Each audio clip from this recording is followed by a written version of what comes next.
डबरी चोरीच्या प्रकरणामध्ये त्याला अटक करण्यात आलेली होती 8 दिवसापूर्वी आणि आज त्याला रिमांड होती। आजपर्यंत त्याला हजर करण्यात येणार होते कोर्टामध्ये, परंतु कालच तो आरोपी पसार झालेला आहे। काय सांगाल, तुमचं काय म्हणणं आहे? तुम्ही कोणाचे वकील आहात? निजामपुरा पोलीस ठाण्यात गुन्हा रजिस्टर नंबर 736/2025 रवींद्र दानाजी भोसले त्याच्या नावावर गुन्हा दाखल झाला होता।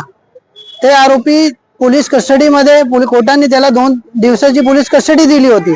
आजपासून पोलीस कस्टडीमध्ये होता ते, आणि ते आरोपी काल रात्री ते आम्हाला माहित असं पडलं आणि कोर्टात आल्यानंतर आम्हाला माहित पडलं की ते फरार झालेला आहे।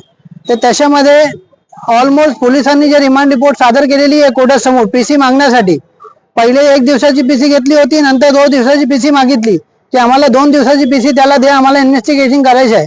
आणि ते नंतर जे रिमांड रिपोर्ट आली त्याच्यामध्ये 31 गुन्हा त्याच्यावर दाखल झालेला आहे असं पोलिसांनी खुलासा दिलेला। आणि त्याच्यानंतर 2 दिवसानंतर डेप्युटी कमिशनर ऑफ पोलीसने एक प्रेस रिलीज करून सांगितलं होतं प्रेसमध्ये की बाबा मोठा आरोपी आहे, गंभीर स्वरूपाचा गुन्हा केलेला आहे, पूर्ण भिवंडीमध्ये त्याची दहशत आहे आणि काल रात्री ते फरार झालेला। ते आम्हाला समज येत नाहीये की पोलिसांची त्याच्यामध्ये काय नेग्लिजन्सी झालेली आहे, ते फरार झालेला आहे की त्याला फरार केलेला आहे की काय घडलेलं आहे ऍक्च्युली, त्याचा खुलासा आम्ही आज कोर्टासमोर मागू।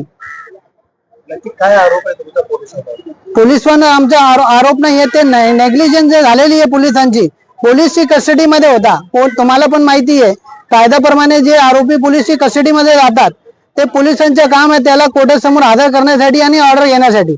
पोलीस कस्टडीमध्ये आरोपी फरार झालेला आहे त्याची पूर्ण जबाबदारी पोलिसांची आहे। पोलिसांनी त्याच्यामध्ये डेप्युटी कमिशनरने आम्ही असं कोर्टासमोर मागणी करतोय की त्याचा खुलासा पोलिसांनी द्या की बाबा असं फरार कसा झाला ते।